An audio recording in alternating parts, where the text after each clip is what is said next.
Bien, muy bien, ¿cómo están ustedes? Bueno, yo sospecho que lo que el gobierno al final no quiso hacer esa reunión.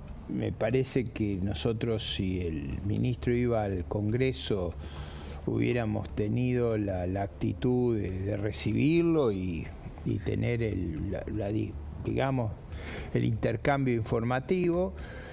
Yo tengo la impresión que, claro, no podía ser una reunión como la que fue el otro día con los gobernadores, de expresar buenos deseos. Iba a haber preguntas más complejas, más delicadas, íbamos a querer saber cuál es la estrategia que se está siguiendo, cuáles son las dificultades, cuál es el programa alternativo en el caso de que las cosas no prosperen, y cómo pensaban enfocar los problemas que tenemos. Yo creo que se han perdido 2 años en esto. Hace 2 años que sabíamos que se aproximaba marzo del 22. Hace 2 años que venimos postergando y agravando los problemas. Ahora, en mi opinión, el tema no es los organismos multilaterales, el Club de París. El problema es la economía argentina, la sociedad argentina.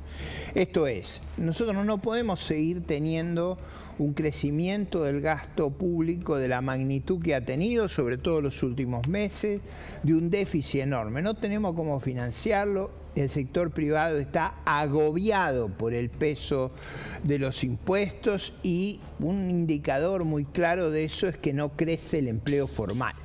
En segundo lugar, nos hemos quedado sin reserva. Todas esas reservas que aparecen, si uno las mira con cuidado, son reservas que no son nuestras. No hay, como en otros países, 15, 20% del PBI. ¿Hay 2.000 millones? ¿Eh? 2.000 millones hay aproximadamente. Sí, y por eso digo, eso está muy ajustado, estamos casi sin reserva. Claro. Porque los vencimientos van ocurriendo, o sea, todos los días, el sector privado, el sector público, las importaciones. Esto, a pesar de tener muy buenos precios internacionales, uno ve que este año el sector externo no va a tener la holgura que tuvo el año pasado, que explica en gran medida la performance de recuperación económica que tuvimos. El año pasado no fue obra del gobierno. Lo que fue obra de precios internacionales excepcionales, un clima mejor que este año y el dividendo del Fondo Monetario, esos 4.400 millones, digamos, el fuerte crecimiento de Brasil, Chile, Uruguay, que son básicamente nuestros clientes. Sí. Entonces, esas razones no se dan este año y tenemos, me parece a mí, una desgracia climática severa. Entonces, ese conjunto de circunstancias y no haber arreglado el problema con los organismos multilaterales crea una tensión extrema, no como dice el ministro, solamente en ese camino disparatado de más gasto y más deuda. Se han endeudado a más de lo que se puede endeudar un país, sino también nos hemos quedado sin reserva. Y fíjense una cosa que a mí me impresiona mucho. En diciembre han emitido de una manera extraordinaria, 22%. Son números, cualquiera sea la métrica que usemos, son números disparatados. Sí, por eso iba a haber, si iba el ministro al Congreso, iba a haber seguramente un intercambio ríspido, porque esa visión dorada de una suerte de milagro no es la que nosotros tenemos y por supuesto no la tiene el pueblo argentino. Profesor, una pregunta simple. En el corto plazo, sobre esa emisión que usted está mencionando, en el corto plazo, ¿se espera que pegue en inflación esa emisión en algún momento? ¿Cuándo nos pega? Bueno, la gran emisión del 2020 fue pegando con algún rezago. Y en este caso va a ocurrir lo mismo. El episodio va a pegar con algún rezago, pero yo diría febrero y marzo van a ser meses de una enorme liquidez. No hay que olvidarse que ya tenemos colocado en los bancos un número extravagante de LELIQ y pases. Acá no es solo la deuda que tiene el gobierno central. todo el mundo mira lo que ha crecido la deuda del gobierno central. Y yo digo, pero no, miremos también lo que está pasando en el Banco Central, que se ha endeudado de una manera astronómica.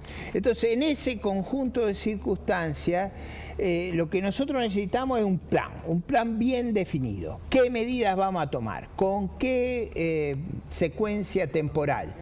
¿En qué momento se espera que impacten? No podemos atrasar el tipo de cambio, no podemos prohibir exportaciones, no podemos golpear a los sectores que generan riqueza. Esa es la clave. Argentina va a crecer si expande la inversión, las exportaciones y el empleo formal. No va a crecer si sigue jorobando con expandir el empleo público, con el gasto público. No va a crecer si siguen subiendo los impuestos como lo hacen con el pacto fiscal y como lo hacen cada vez que pueden. Claro. Mencionaba la bomba de las LELIX, que fue un problema para el gobierno anterior en el caso de las LEVAX, que no pudieron solucionar ese problema. No parece que este gobierno tampoco lo pueda solucionar. Se le suma la crisis energética y la bomba de los subsidios, que tampoco está pudiendo desactivar esa trampa, ¿no? De tener que subsidiar tarifas para no generar inflación, pero a la vez ya no poder sostener el déficit. Pero fíjese usted lo que ha pasado. Usted le puso precios a límites a la carne, obstáculos, y se nos redujo el rodeo ganadero y al final el precio de la carne más alto que antes. Usted le puso precios irrealistas a la energía y se quedó sin energía, porque no es cierto que se invierte y se mantiene igual que si tuviera la tarifa. Claro, no. Las 13 horas por día que tenemos promedio, que está por encima de los países de la región, ¿no? Bueno, 13 horas de corte. Obviamente, y lo que yo diría es, piense usted que no estamos invirtiendo, o sea, la desinversión en energía se ve en un cierto tiempo, como en Fuerzas Armadas. Usted se ha quedado sin aviones, sin blindados, es decir, eso se ve dentro de un tiempo, y acá lo que está ocurriendo es lo que ya ocurrió en nuestro aparato militar, es decir, usted va descapitalizando el país. Por eso el camino no es por ahí, el camino es contrario al que el ministro Guzmán ha estado sugiriendo. El camino pasa por un vigoroso crecimiento de las exportaciones, de la inversión y del empleo. Ahora, ¿y de qué empleo? Del empleo formal, del empleo público o informal. Que es inventado. Pero ¿no siente que estamos en una etapa de una Argentina del sálvese quien pueda? Vemos las imágenes en la calle, la inseguridad, vemos lo que está pasando incluso con la gestión, la imagen de los políticos que se derrumba, el pico de inflación, los cortes de luz, la falta de acuerdo. Hacen bastante para que así sea. Digo, por ejemplo, fíjese el caso de la titular y del segundo del PAMI. Sí, Volnovich y Martín bajo las órdenes del presidente de no irse del país, se fueron del país. Abandonan el manejo de la obra social de salud más grande del país en un momento de pandemia. Y lo que es imposible de entender es, en todas las organizaciones, si se va el 1, se queda el 2. Si se va el 2, se queda el 1. Cualquier por ejemplo, trabajo, para nombrar un héroe que a veces nos olvidamos. ¿Quién? El mayor Fernández Cutielo, que cayó en la tablada, era el segundo jefe, defendiendo heroicamente el regimiento. Bueno, porque el jefe no estaba, quedó el segundo jefe y a cargo murió en la defensa del regimiento. Es decir, siempre... En una situación excepcional de la Argentina. Hay que absolutamente.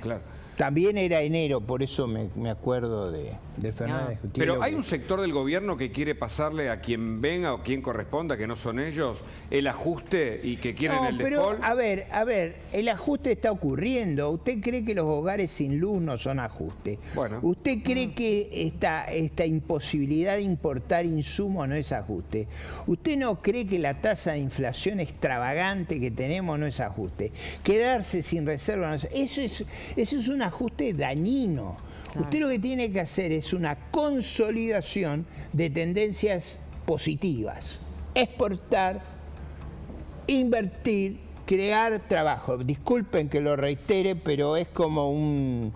No quiero que a nadie se le escape. Repítalo porque está claro. Usted fue ministro de Economía. No, pero además porque hace al sentido común. Si usted amplía la base productiva, si tenemos más capital por persona, sube la productividad, sube el nivel de vida. Estamos ¿Cómo cerrando se forma empresas. el Chile tiene capital? más. Déjeme una cosa. Sí, claro. No es que el capital se forma con inversión y con educación.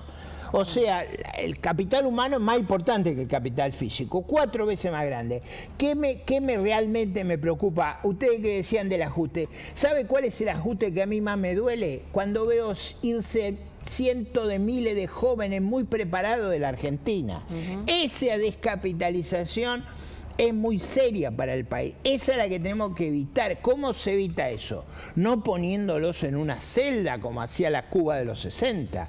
Lo que nosotros tenemos que hacer es crear oportunidades en nuestro país para que sea el mejor anfitrión de la tierra, como lo fue en la segunda mitad del siglo XIX, en la primera mitad del siglo XX, como lo supimos hacer, ¿no? No hay ¿Pero ningún cree que eso misterio puede en esto. ocurrir durante este gobierno? Yo soy muy escéptico porque fíjese una cosa que recién usted mencionaba, que era la desmoralización. Muy importante en estos esfuerzos es tener una épica, Claro. a veces yo llamo narrativo, relato, Sí, sí, pero sí, digo, está bien. La narrativa, usted tiene que tener algo que contarle a la sociedad. Un ejemplo incluso, Claro, diría, cuando ¿no? los ejemplos no son edificantes, las festicholas, los vacunatorios VIP, las vacaciones en la islita, yo no la conozco, la isla, así que ni me acuerdo cómo se llama. Holbox. Holbox. Es Claro. bastante cara. Paradisíaca en el Caribe mexicano. Bueno, es decir, esos no son los ejemplos que usted tiene que dar. Usted tiene que dar otros ejemplos. ¿Pero le toman el pelo a la gente con esto, Ricardo López Murphy? Yo tengo la sensación que no perciben el daño, primero que se hacen ellos mismos, porque el daño se lo hacen ellos mismos, no es que se lo hacen Claro, por solo a eso. los demás. El desprestigio es muy fuerte. Es cierto que desgraciadamente afecta a todo el liderazgo político, porque es difícil que la descalificación no abarque a todo el mundo. Por eso hay que hacer un esfuerzo, y ese esfuerzo requiere una actitud muy transparente. Por eso el discurso nuestro no puede ser equívoco. Yo creo que la reunión con el ministro, si ocurre, lo mejor sería que venga con la carta de intención, que Claro. venga con los papeles. Estamos dispuestos a la actitud más constructiva. Decía un editor este fin de semana en un artículo muy importante en el diario La Nación, decía que a veces la oposición parece ingenua, porque dice, estamos dispuestos a compartir un esfuerzo. No le está pidiendo cosas demagógicas. Yo estaba en el Claro. Parlamento cuando discutimos el presupuesto. Las 56, ¿cómo se llama esto que hacían los chicos cuando son jóvenes que rompen la piñata? Ah. Las 56 regalos de la piñata, no había ni uno de la oposición. Eran del oficialismo. Ah, sí, sí, sí. O sea, Los la puntos oposición lo agregados que pedía que se iban a era modificar. una mínima sensatez. Claro. Es decir, no mentirnos a nosotros mismos, no ocultar los problemas que tenemos, enfrentarlos con inteligencia. ¿Sí? Los problemas los tenemos. ¿Usted cree que yo ignoro que este calor fenomenal que hemos tenido ha perjudicado nuestras cosechas? Y eso podemos enfrentar eso, pero para eso tenemos que tener política y tenemos que decir la verdad. Doctor, usted pedía sensatez recién. Usted en su momento pagó un costo muy alto, justamente tuvo que renunciar por plantear un ajuste. ¿Cree que ahora, tantos años después, habiendo terminado esa crisis en el 2001, en la peor crisis económica de la historia argentina, parece que no aprendimos de la historia, bueno, ¿no? Fíjese, que por estamos... no hacer lo que correspondía, Sí. que era cortar el exceso de crecimiento de la uña del dedo gordo del pie. Eso era el esfuerzo. Usted lo piensa, eran 2.000 millones de dólares. Con lo que vino después era baratísimo. Exacto. Que usted lo expresó públicamente, además.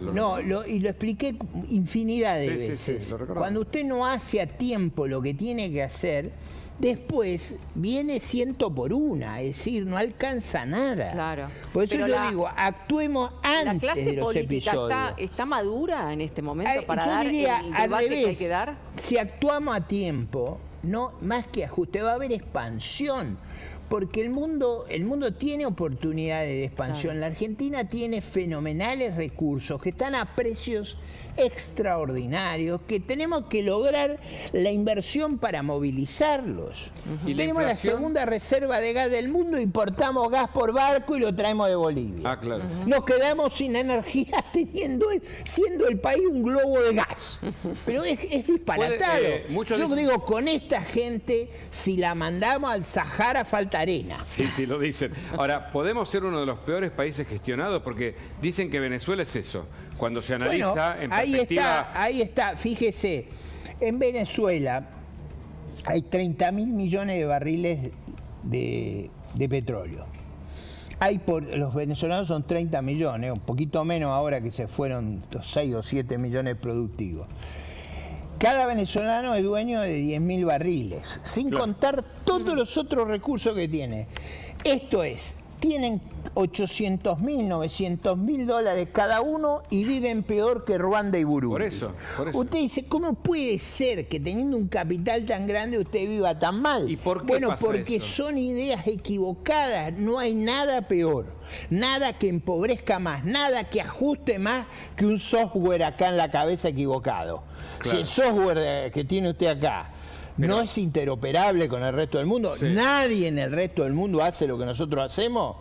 Ahora- Bueno, alguno lo hace, que son esos a los que nadie se quiere parecer. Bueno, pero ese club de amigos de la Argentina es justamente Venezuela, el lugar de donde se van casi todos, porque se vive muy mal. Nicaragua, Cuba, que Cuba, viene, bueno, dictadura Irán. tras dictadura. Una dictadura teocrática. Bueno, y entonces, asesina. ese poder que quiere quedarse o perpetuarse, ¿es el que genera indefectiblemente la pobreza, que es la condición Bueno, necesaria eso para la perpetuidad del poder? Eso genera la destrucción de la República y la pobreza, pero eso no va a ser posible, no están en fuerza. Han sido derrotados en la elección y van a ser más derrotados, eso no está en fuerza. Lo que ocurre es que tratemos, a ver, yo no estoy tratando que hagamos un plan que sea mágico, que resuelva los problemas de los argentinos de la noche a la mañana.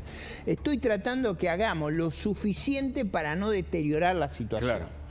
Si eso da un plafón para evitar agravar la situación, tomando buenas decisiones vamos a poder recuperarnos. Claro. Ahora, si insistimos en hacer barbaridades, los problemas van a ser cada vez Pero más es que severos. es inevitable la pregunta, porque si uno se pone suspicaz, dice, pero si saben más o menos, cualquier persona sabe que la generación de la matriz productiva no viene por el empleo público. Uno se pregunta por qué insisten en el otro modelo. ¿Será el modelo que necesitan para, insisto, perpetuarse o quedarse para siempre? Bueno, ese modelo nos ha llevado a tener un extraordinario atraso. A mí me cuesta entender cómo no pueden usar un racionalismo crítico. Es decir, usar la razón y ver. Nosotros pasamos el gasto de un poquito menos de 30 puntos del producto a 46, 47. Ese aumento de gasto hundió la economía. Desde que se produjo no crecemos más, pero la evidencia, ¿qué es el racionalismo crítico? Es aplicar un método científico a los problemas, mirando las evidencias. Si usted mira las evidencias, es muy claro a qué país se le va mal en el mundo y a qué país se le va bien. Sí.